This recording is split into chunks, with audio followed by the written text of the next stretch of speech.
Dito makikita mo, i-steam mo yung face para yung pampagandang inilagay mo sa mukha niya ay pumasok talaga, tumalab, no?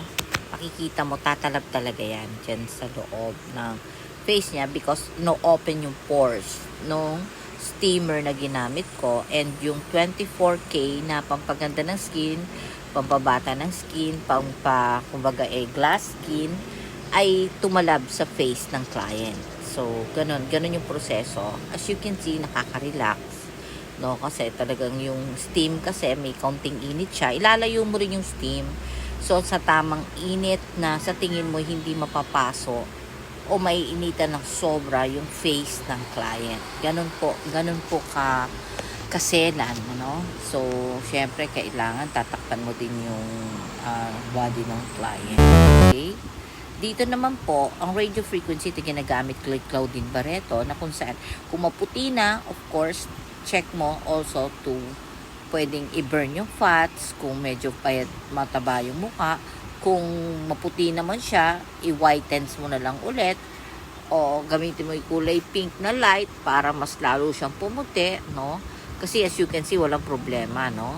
Ala siyang tagyawat, maputi na siya. So, i-maintain na lang yung talagang ganda ng skin ng client. So, yan po ang radio frequency ang ginagawa po. Of course, may certain oil na pinaka-serum na ginagamit for the face para gamitin yan. Also, para hindi naman masaktan yung client habang ginagamit, no? So, ganun po ka-special.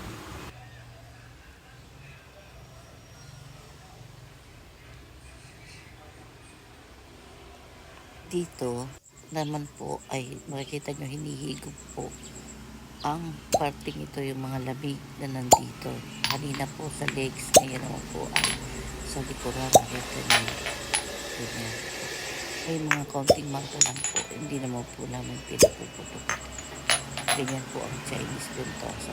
Tapos po ay mamasadyo ulit. Yung parte naman na may konting pula, yung medyo konting nandiinan ng maso. Ang mahalaga po ay doon sa parte na yun ay naalis ang mismong lamig po na higop kanina sa legs, ngayon dito sa likod. Patuloy ko po siyang i-massage po hanggang mawala ng konti ang pula nito. Pero ito po ay hindi masakit. Typical lang po na naalis po yung marka ng baso. Ito naman po makikita nyo ang paraan kung paano ko po ilalagay ang ventosa gloss kung saan merong lamig upang ito'y lumambot o upang ito ay mahigop na paunti-unti ang lamig sa likod ng pasyente. Isa-isa ko po siyang ilalagay doon para ma-introhan na unti-unti nang mahigop at makuha ang lamig sa likod. Ayan, makikita nyo, iniisa-isa ko po. At pagkatapos pag naramdaman kong doon marami, ilalagay ko po ulit yung baso ng medyo katagalan ng konti. Mga konti lang po, 2 to 3 minutes. Ito ang itsura pag iniwan mo ang baso sa likod ng mga 2 to 3 minutes. Ito naman po ang isang kliyente ko na kung saan yung tatay nila ay madalas nag-high blood. Gusto lang talaga magpamassage para ma-relax ang katawan. Ay ito hindi mo dapat diinan. Himas-himas lang kung saan yung parte ng likod ay maramdaman niya lang ang gusto niyang relax na malasap ng kliyente. Ayan, nakikita niyo. Himas-himas lang ako. Hindi ko dinidiinan, no? Para lang maalis yung sakit ng katawan ng tao. May diin ng konti pero hindi yung ganong kadiin. Talagang para ka naghihimas sa isang baby kasi nga bawal siyang madiinan kasi once na may pressure na maibigay, baka maging cause yun ng pagtaas ng presyon ng kliyente. Ito po ay mga kung saan tinatanong mo ang sitwasyon ng clients mo kung ito ba ay may history siya ng na-stroke or na high blood. Kasi po may mga kliyente po na hindi mo naman mapipili na lahat yun ay ibibentosa mo, lahat yun ay i-hotstone mo. May mga tao na kliyente na gusto pa rin maranasan ang massage. Pero ito yung talagang soft na soft. Ito naman po ay ang paggamit ng hot stone sa mukha ng client. Kasi you can see, ito po yung mga bilog-bilog na maliliit na hot stone at may init siyang kaunti. Siguro po baka nasa 10 minutes lang at or less than. Kailangan tansyahin nyo rin kung ito po ay nararapat na ilagay sa balat ng tao. Kung sa'yo'y mainit, mainit din sa client mo. At igagawin mo ang style na kung saan ito ang way na maimamassage mo sa face ng client mo using that hot stone na maliit, no? Ayan, makikita mo na iaano mo rin, lalagay mo ng init yung part ng face, imamassage mo yung init na yon ang makakaalis ng konting stress ng face, yung pagod, ganyan, at yung mga muscles ng face na mararamdaman niya yung ganda ng init, no? Ayan, ibababad ko para lalong maramdaman ng client yung ma-relax yung face niya. Ayan po. Diyan sa part na yan, na kung saan, ayan, ayan. Diyan lang po, ayan, bababad ko ng konti sa part na yon para mainitan. At yung iba naman, patuloy kong pag kinikilos ko yung kamay ko, imamassage ko naman sa ibang part. As you can see, dalawa yung ginagawa ko. Isang ibinababad at isang iminamassage sa part ng noo at sa pisngi. Dito naman po, ayan, ang itsura, pagka nailagay nyo na yung ventosa, ay hot stone sa face and body. Yan yung mga parts na kung saan stress ang client. Makikita nyo na ipinatong ko siya. Ayan, sa kamay, sa part ng face, sa part ng upper ng dibdib mo. Ayan, ayan, hindi lang pwede po sa tapat ng puso. Hindi pwede yan. Ayan, sa legs. Andyan kasi yung very mararamdaman mo yung pagod ng tao talaga dyan. Ayan po, yan likod lalo na medyo nasa tamang init lang na kaya ng client, no? Ayan, sa lower back, yung spinal part, at saka po, ayan, sa finger, yung in between space, no? Pero, dapat yung kayang init kasi mas mainit po dyan eh. Pag sa kamay, mararamdaman talaga. Ayan, nakita nyo paano ko ilagay sa spinal cord. Safe pong ipatong sa spinal cord part yung mga hot stone. Unlike yung ventosa, hindi po pwedeng i-ventosa ang spinal part, no? Yung dyan po nakalagay yung spinal cord natin, no? Lower back again, and of course the lower leg, ay nako, andyan kasi ang pagod ng tao, kaya dapat mo dyan, eto naman, inilalagay mo ang init na kung saan may lamig ang tao. So, kumbaga, nilalagay mo ng init at the same time nare-relax sila.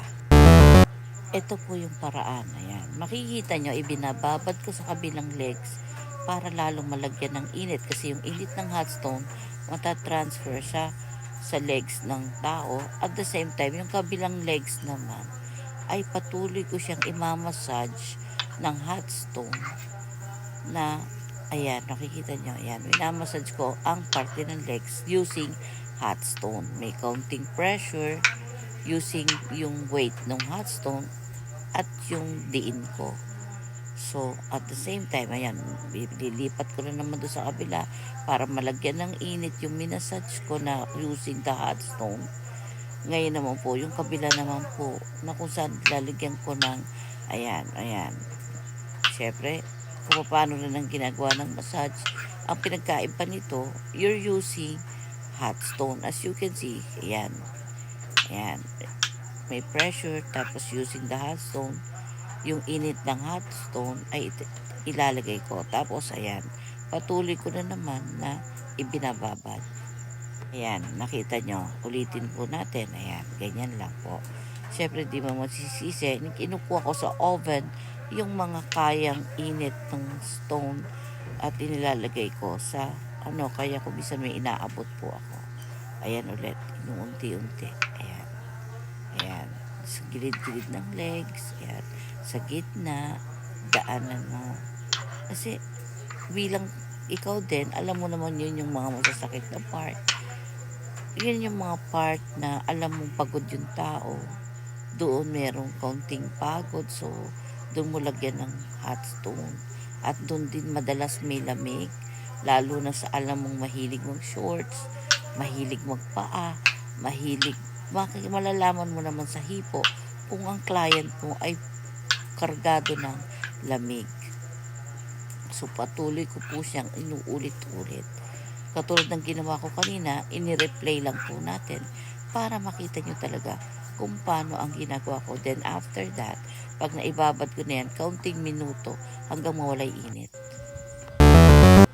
Ayan, nakita nyo, ayan.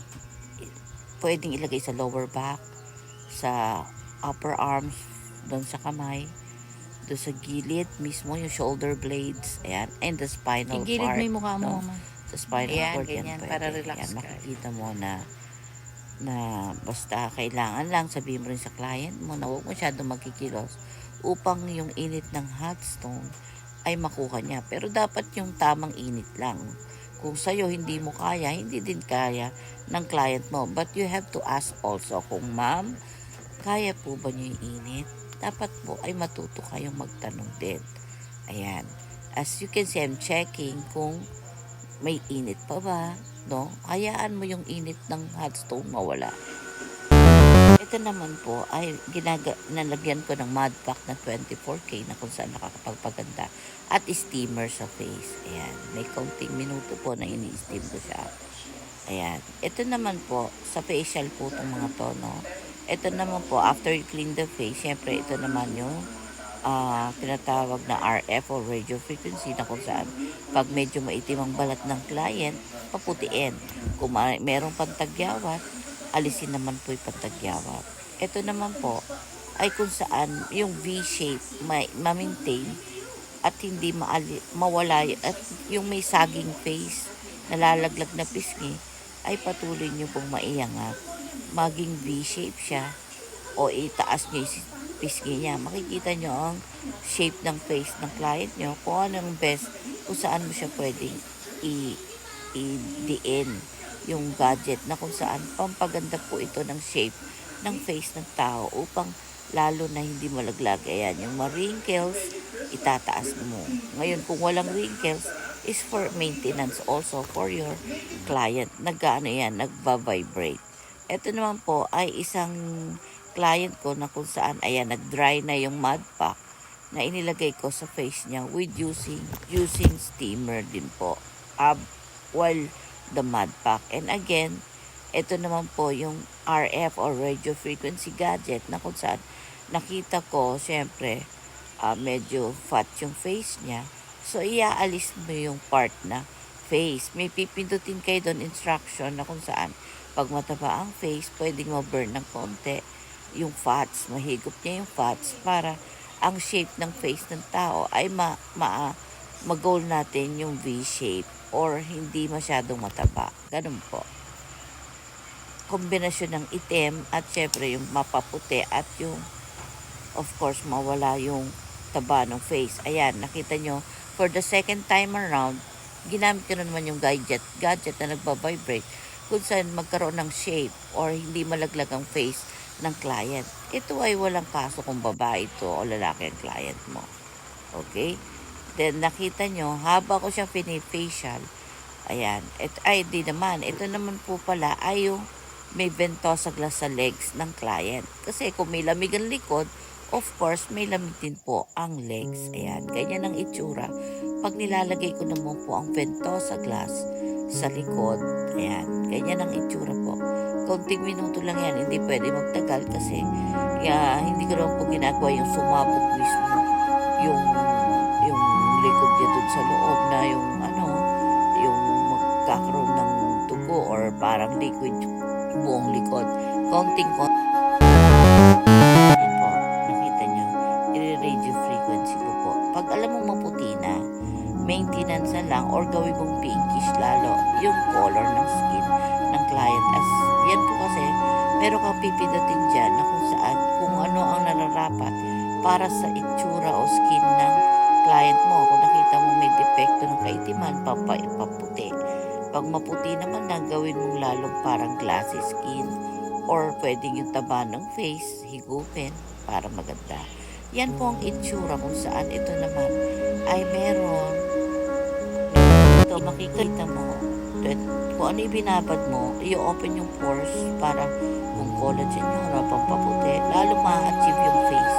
Pero dapat sa tamang layo ng steamer kasi mainit din po, delikado. Ito naman po ay kung saan yung shape ulit. Nagba-vibrate po yung gadget na yan para lalong maging V-shape yung part na yan. Makikita mo, ayan, relax na po. Kasi nabentosa ko na yan. Kumbaga yung likod niya.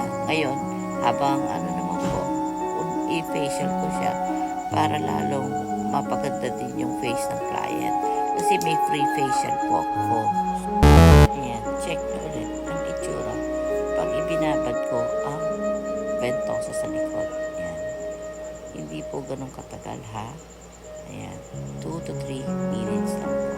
Ganun lang po katagal ang lagay ng baso sa likod. To detect parts of the heat, parts of where is malamig and promote heat. Ito yung client ko na kung saan sinabi ulit nila na huwag dapat diinan. Susundin nyo lang po lagi kung anong gusto ng client at huwag gagamitan ng hot stone at ventosa. Pwede rin naman po a simple massage will do. Walang pressure para mo lang siya hinihimas na parang baby. Ang mahalaga, yung gusto niya na makaranas din ng massage. Ayan, okay. Kung sa iba, sobrang natin dinudurog ang lamig, ito imihimas mo lang kasi meron siyang background na yun din, na high blood siya o kaya na-stroke siya. So, wala naman kung masama kung susundin natin ang gusto ng client. Walang hot stone, walang ventosa, walang duro. Ayan, nakita nyo. Touch ko lang yung part ng body niya, yung full back niya. At meron din silang sinabi na arms na hindi ko dapat galawin. So, huwag mong galawin. Wala naman pong masama. Mas mainam yung sumunod ka sa client mo kasi mahirap naman po na ipilit po natin kung ano-anong kaya natin. Makakadelikado sa ating kliyente. Ayan, nakita nyo, wala akong ka-pressure. Para lang ako naghihimas. Hindi ko po pinipiga ang client. Ayan, para mo siyang baby na pinatutulog na hinihimas mo lang siya. Ang mahalaga po, ma-relax po ang client natin kasi request po yun ng kanyang pamilya. Ayan po. Ayan. Ang edad po ng client ko na yan, if I'm not mistaken, is nasa edad na 62 pataas po.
Okay, ventosa benefits. First, helps reduce pain. Maaalis yung pain ng parts, no, ng body. Pangalawa, promotes relaxation. Marirelax po ang client. Pangatlo, boost skin health. Mapapaganda ang kagandahan ng balat ng skin ng tao. 4, helps treat respiratory. Pag hirap huminga, may ubo, ganyan, hirap huminga, maaayos po. Next, ito naman po sa digestion, improves digestion o yung panunaw ng tao, makakatulong po ito para bumalik.